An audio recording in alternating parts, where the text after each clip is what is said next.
Pour cette résidence au château Castigno à Assignan, Stéphane Lavoué va à la rencontre de la nature, de sa puissance végétale comme de la nature humaine. Avec une série d'images réalisées au petit matin, dans une lumière entre chien et loup, il restitue la dimension sauvage et fantastique d'un lieu hors du temps. Comment restituer cette rencontre du photographe avec ce lieu si singulier, nous renvoyant presque parfois à un sentiment de féodalité? Ce sera le choix d'un objet aussi simple et radical, un livre d'artiste à l'ancienne, par son format, par son travail de reliure ou par sa couverture. Ce sera aussi la magie du choix d'un papier qui devra à la fois restituer cette dimension hors temps et apporter au portrait, au paysage et aux natures mortes la lumière naturelle et les couleurs chaudes propres à la tension et aux propos voulus par Stéphane Lavoué.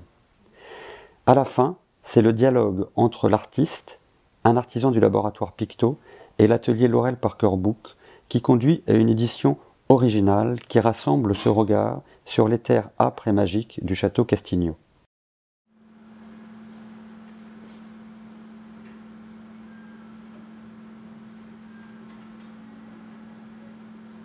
C'est un papier qui est entièrement fait à la main, donc qui est tressé, quand même très texturé avec des creux, des bosses. C'est ce qui fait son charme aussi.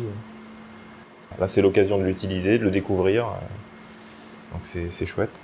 Pour des paysages, moi ça me semble vraiment très bien. Le rendu, on dirait une peinture. Alors moi je trouve que ça fonctionne très bien, comme il a tendance en plus à avoir des images un peu sombres, un peu dramatiques. Je trouve que ça rajoute même un peu de... ça amplifie son effet. Parce que sur les portraits, ça fonctionne très bien aussi. Là on est parti sur un A3+, qui est un format qui est plutôt pas mal, puisque vu la finition qu'il va y avoir après, je pense que ça va être un format agréable à regarder, à manipuler, alors le moins possible quand même, parce que c'est papier bord frangé, avec des petites imperfections dues au procédé qu'il faut qu'il y ait le moins de frottement possible à mon avis.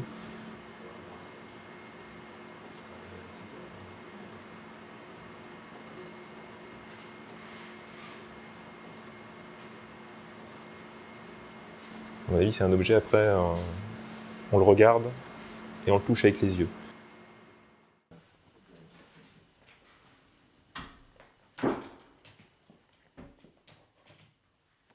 On s'est rencontrés avec Stéphane et c'est comme ça que j'ai vu son travail qui m'a fait penser aux images baroques, des peintures de l'époque baroque. Et c'est pour ça qu'on a suggéré de faire une reliure plutôt du XVIIe, XVIIIe siècle. Une reliure qui est surangulée avec des papiers marbrés en page de garde et avec une dorure sur le premier de couverture avec un fleuron qui date un peu de cette époque, dans le style de la reliure de cette époque. Après avoir reçu les tirages de Picto, nous avons collé chaque tirage sur un onglet de papier japon qui est ensuite cousu à la main. Et puis on prépare le papier marbré pour être utilisé comme page de garde.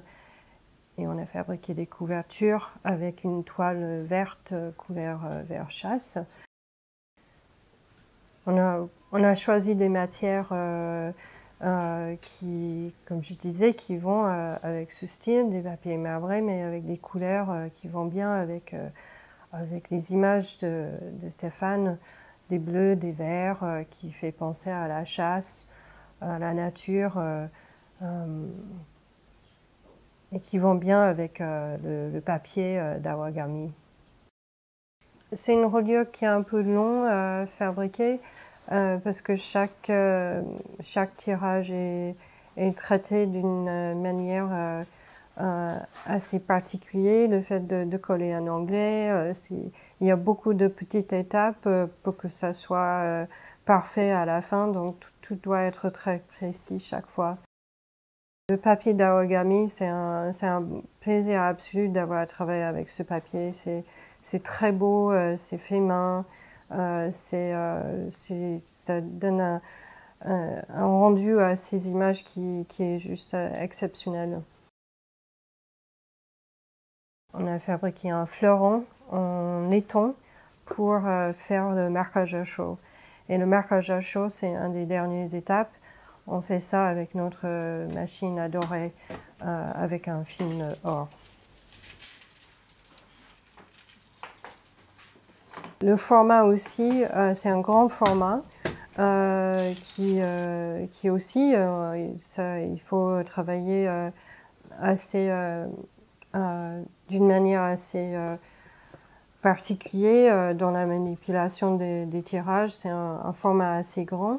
Mais ce qui fait aussi penser à l'époque baroque avec surtout des albums d'Atlas de l'époque.